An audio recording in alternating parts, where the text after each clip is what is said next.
Hey there, my name is sjofors, and you may know me as my by my moniker instead, the Price Whisperer. Got a weird name, so when people started to call me the Price Whisperer many times, I said, well, why don't I just adopt it, right? And if you easiest way to find me, if you listen to this or watch this episode of my video channel, is to Google me. Google the Price Whisperer, and you'll guarantee find me if you want to connect. Anyway, today I want to talk about price walls. And price walls are psychological price points where small price changes generates significant change in sales volume and revenue. And a price wall can be positive, meaning that you increase your price, you cross a price wall, and suddenly your sales volume goes up significantly. Or they could be negative, meaning that you increase your price and your sales volume and revenue drops significantly. Now, but I want to first talk about price elasticity, and or elasticity of demand, as it's more formally known. And this is an academic construct.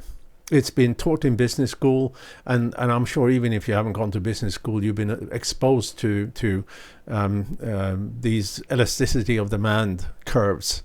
And what you have there is you have sales volume on the x-axis, you have price on the y-axis, and the actual chart shows a straight line, right?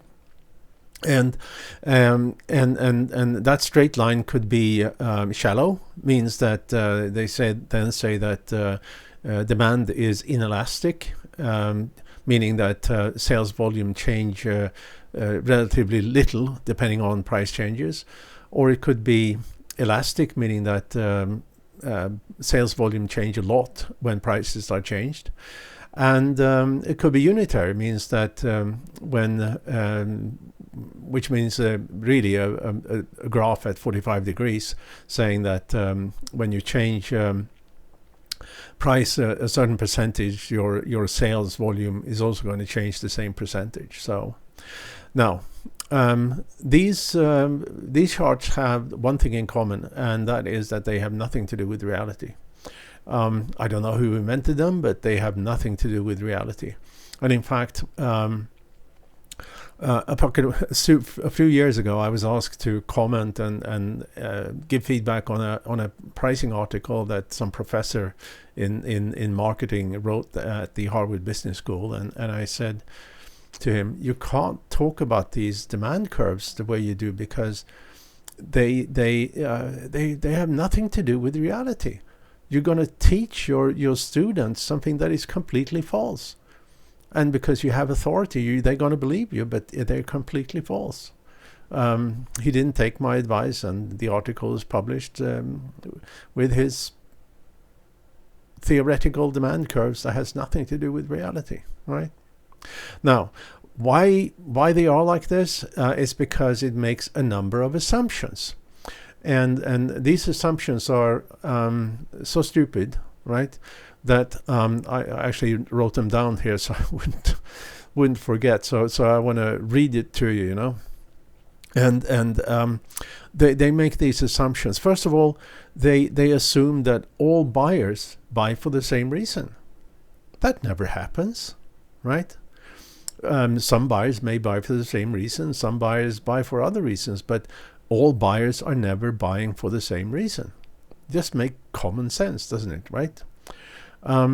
They assume that all buyers are in the same circumstance. No, they're not.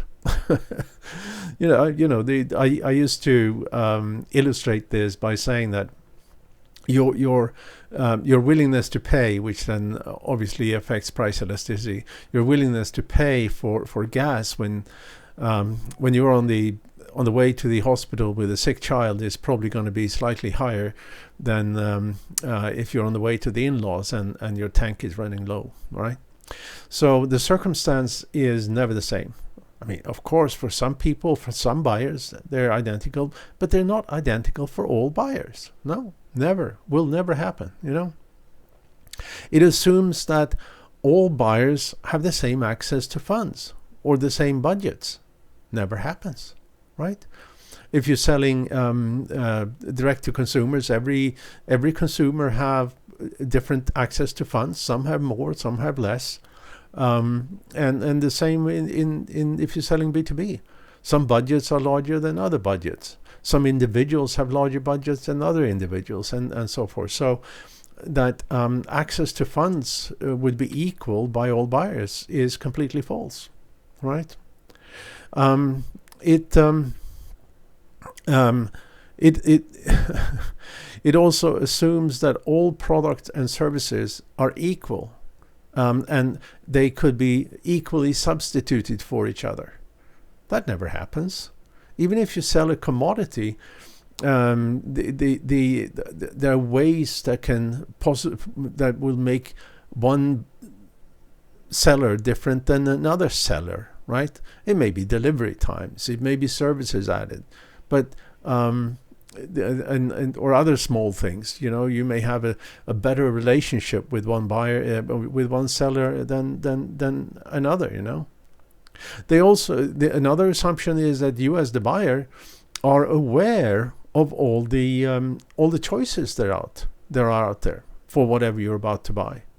That never happens.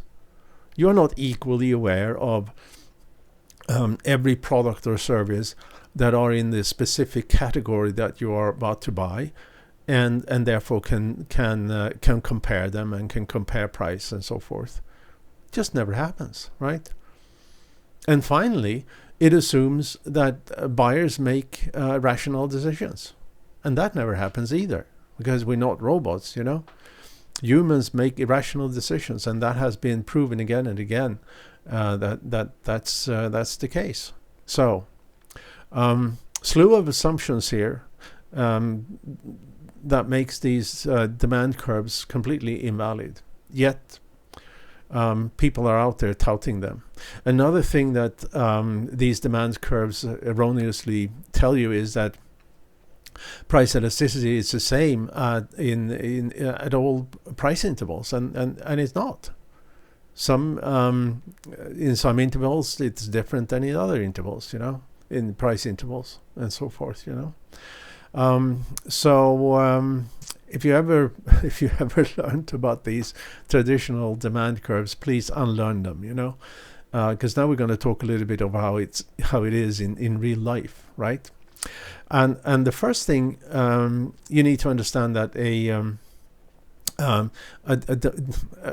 demand curve, first of all, you want to have the price on the x-axis as opposed to the y-axis as done traditionally, and then instead you want to have sales volume on the x-axis, because that simply makes a lot more sense, And the first thing you see when you look at a real price elasticity curve or demand curve or willingness to pay curve or whatever you want to call them, is that it starts at a very low price. It starts at a low price and a low sales volume. And then it sort of follows a sort of skewed normal curve or normalization curve as prices go up, meaning that you start at the low price, you're also going to have a low sales volume. And as you increase your price, sales volume is going to go up. Why is that then? Well, because there's something called expectation bias. And the price simply sets an expectation of the benefit and quality of what you're about to buy, right? And I mean, we've all been there. We hold something in our hands and we thought to ourselves, I kind of want to buy this, but this is so cheap that I don't think this is going to be any good. I think that the seller is over-promising and going to under-deliver. So I bought something else, right?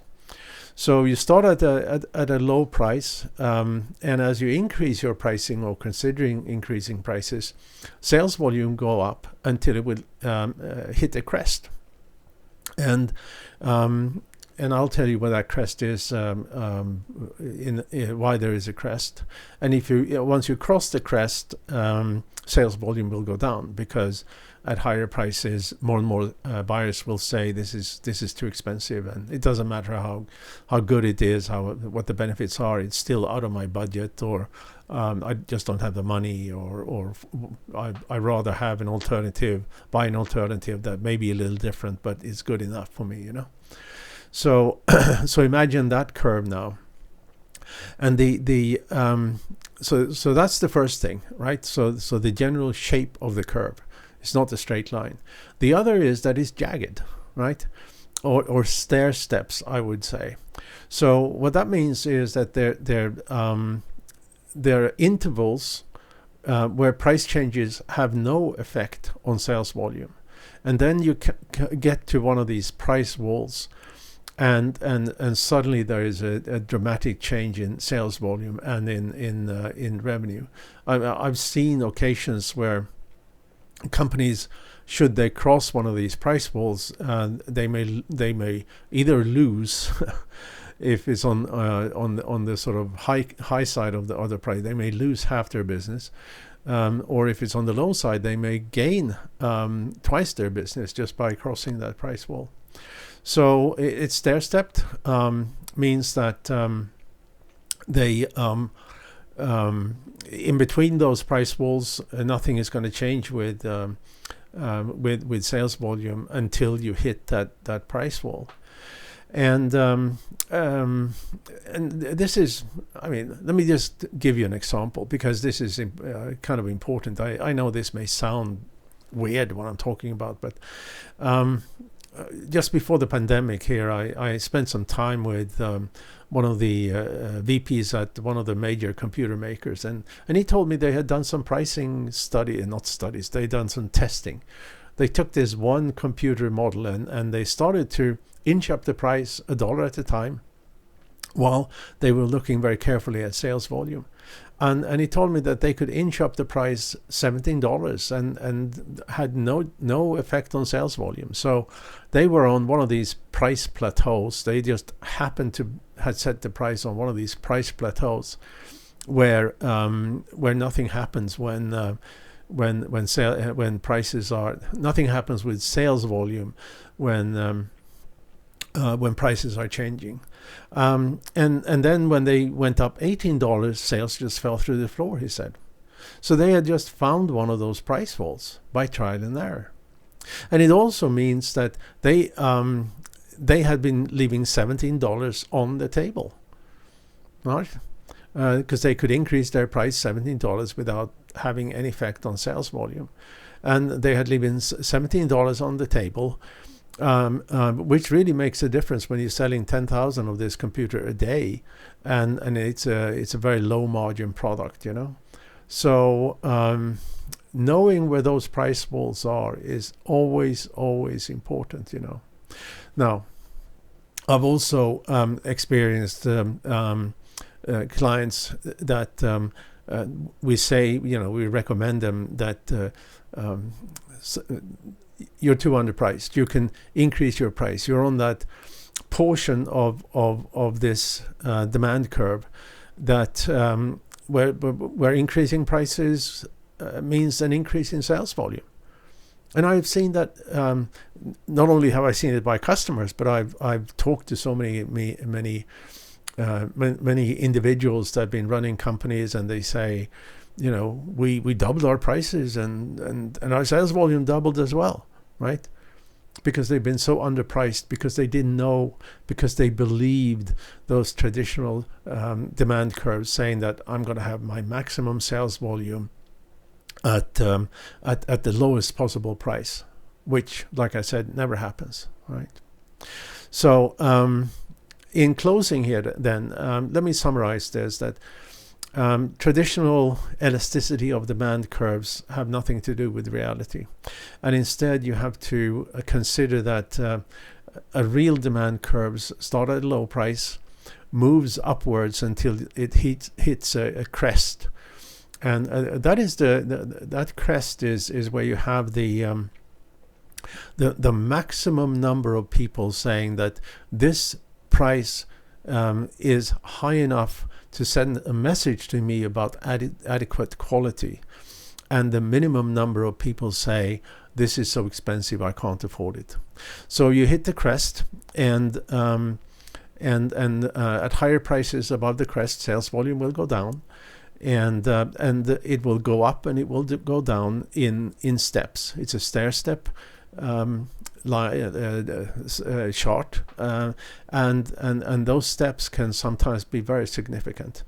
So the importance for anybody in pricing is to understand how this chart looks like for a specific product or product family or service, and then set the price that makes most sense.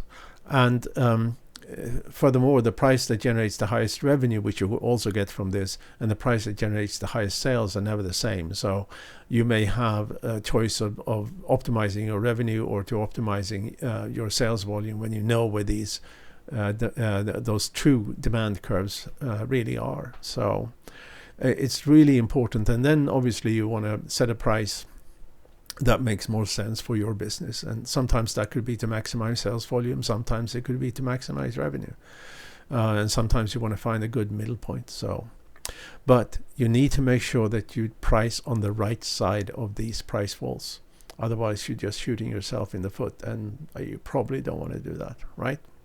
Okay.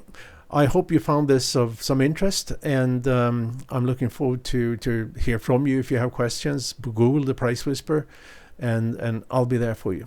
Thank you so much. Bye.